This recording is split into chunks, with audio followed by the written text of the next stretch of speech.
is a guy who had a pretty rough season on social media. He started off doing great with the TikToks, and then the TikToks really got to him later in the season, and that's Juju Smith-Schuster.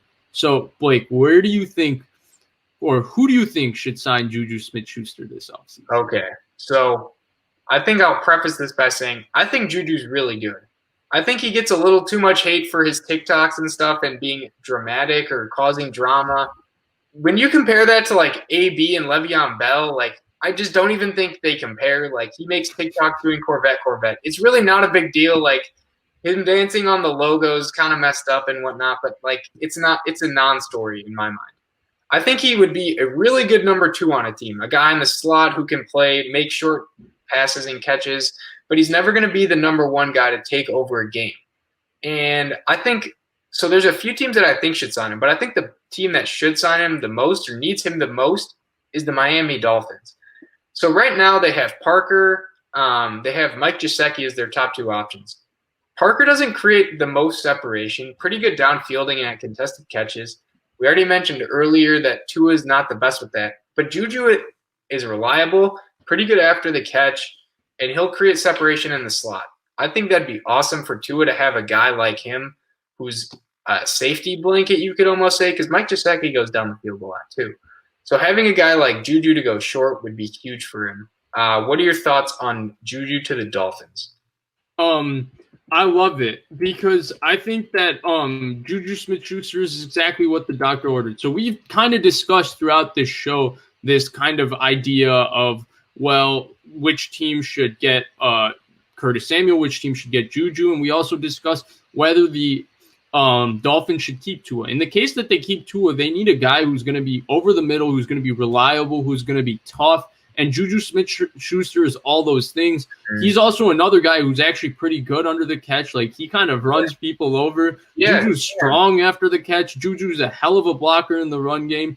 I think he would be exactly what the doctor ordered from Miami. And if Devontae Parker can play the way he played 2 years ago, then they have a really good 1-2 combination, and maybe they draft a third guy. Like, imagine if Miami could walk out of this offseason keeping Tua, but still having, by drafting Jalen Waddle to go with Devontae Parker and Juju Smith-Schuster, that would be pretty special. And I think that Juju is exactly what they're looking for. I think Juju is a perfect fit for what they're looking for, and I think Juju would be perfect for Tua. I think he would do Tua's like he would do wonders to Tua's career, because right now I feel like with Tua also there's just lacking a confidence in throwing contested footballs and throwing balls into tight windows. And I think Juju, because of his toughness, because of his reliability, because of his hands, you can give him, you can get that trust, and you can start to get some confidence, because you can know that if I throw a ball into a tight window, Juju's going to come down with it. And here's the thing too. So last year he kind of, I guess you could say, fell to the third receiver with Claypool and Deontay Johnson being really, really good for young guys. But the Steelers offense, you know, when they weren't pushing the ball down the field, which they rarely did to Claypool, basically just be dump offs to Juju or Johnson.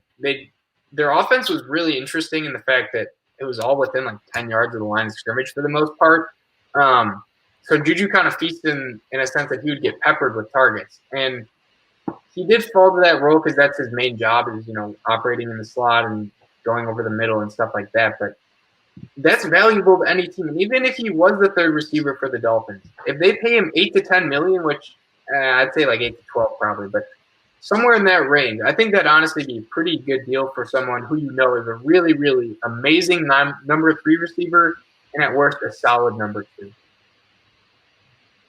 Yeah, I'm with you. Like, I think that Juju's TikToks have really gotten him a lot of flack. Yeah. Like, I think that there's more to Juju's game than what Juju showed in this year in Pittsburgh, because of the way their offense was and because of the way Ben was. Like, Juju isn't like this burner where you just line him up like DK Metcalf and just say, go beat their number 1 corner one-on-one down the field. But he's good enough to win down the field, and he can do a lot of different things. And I think if Miami gets him for $10 to $12 million next to Devontae Parker, like, wow, that'd be great for Miami. Yeah, I'm with you. And he did go off when AB was next to him, drawing double coverage every time. He had, like over 1,300 yards or something? Yeah, that was also a different Ben, but yeah. Yeah, no, yeah, definitely it was a better situation. And we know there's the TikTok issue, or I don't really think it's that much, but he was voted team MVP that year. I think it was 2018, right? Yeah, because AB got super mad about it. Yeah, but like he's not like a terrible person. He's not like, the people that get fined for like using slurs or anything. He just it's such a non-issue. I don't know why we're even discussing it. No, he is a good team.